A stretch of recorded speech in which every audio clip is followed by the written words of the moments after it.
Your Excellency, Prime Minister Abiy Ahmed, my dear friend, Excellencies, ladies and gentlemen. On behalf of the United Nations family, I thank Prime Minister Ahmed for hosting this event and the people of Ethiopia for their warm welcome.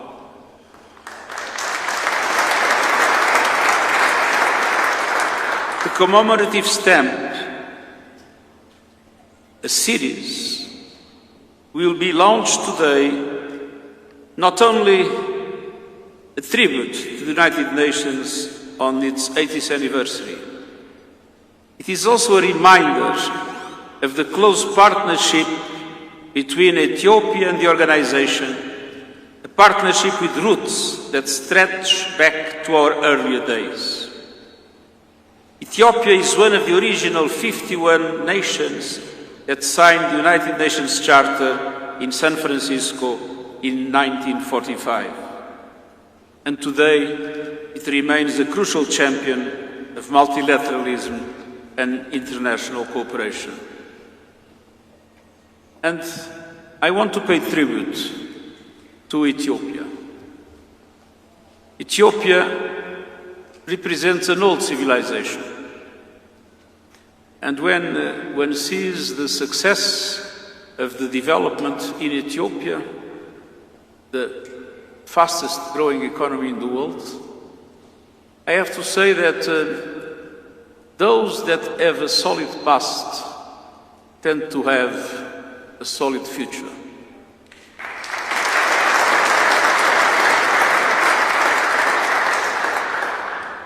Ethiopia was able to preserve its independence when most of the continent was divided by colonial powers. And again, that was possible thanks to the strength of the civilization that Ethiopia represented.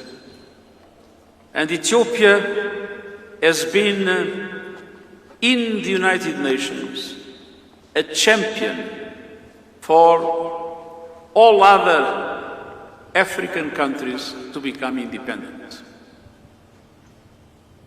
Not only you were able to represent Africa in the signing of the Charter, but you have been working hard to make sure that all African states could become members of the United Nations after gaining their independence with your support.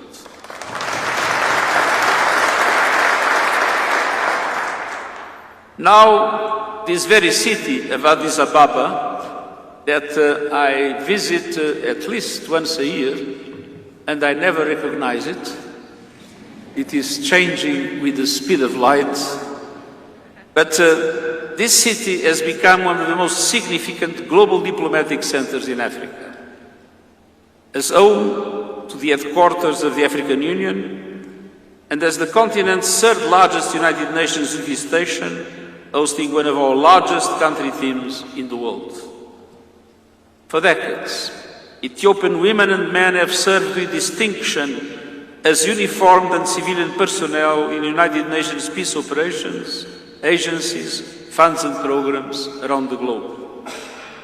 Collectively, they have helped protect civilians, build stability, and strengthen peace in some of the most difficult and dangerous places in the world. And our partnership goes both ways. The United Nations has been, and we want to be, a committed partner to Ethiopia. And a partner whose team here has as only objective to serve the Ethiopian people and to make sure that we support the strategy of the Ethiopian government.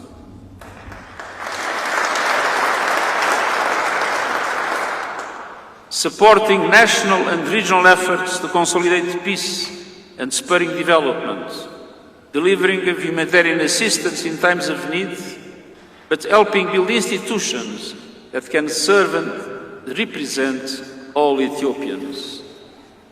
At the same time, we stand firmly with the people of Ethiopia and the people of Africa in their calls for a just representation across the institutions of global governance.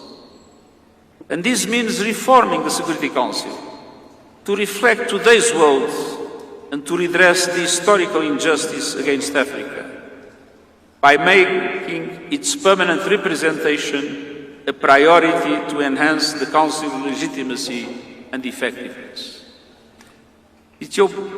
Africa was a double victim of colonialism to which Ethiopia was able to escape.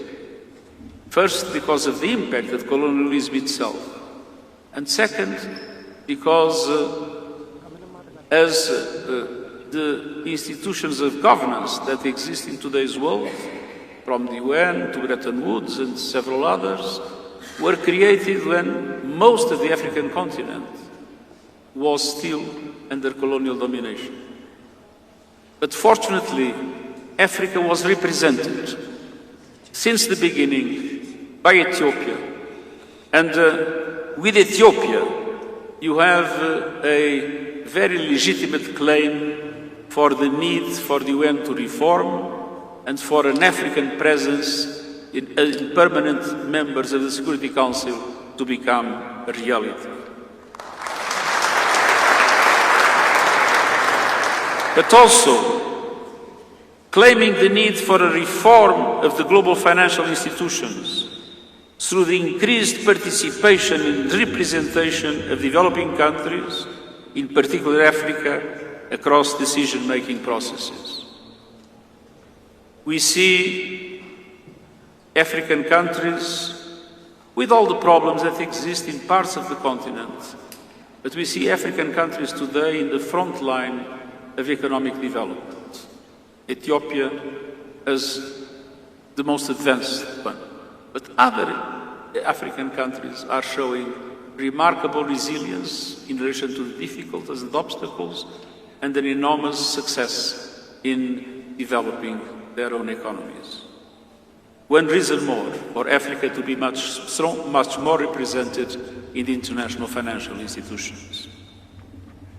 Excellencies, ladies and gentlemen, this commemorative stamp series invites us to reflect on what has been achieved worldwide since 1945, from preventing and resolving conflicts, including avoiding a third world war, to eradicating diseases and easing hunger and malnutrition, to supporting decolonization and the self-determination of peoples, to expanding education and health to vulnerable and remote communities, to advancing and defending international law and human rights, and to forge collaborative solutions to help countries build development and resilience around the world.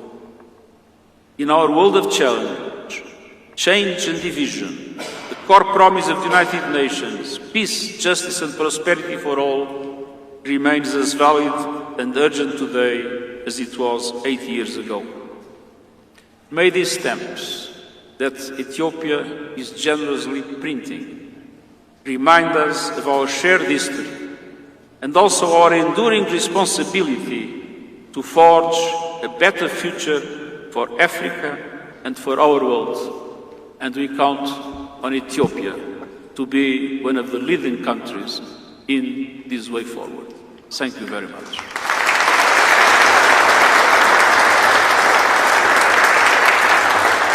Thank you, Your Excellency.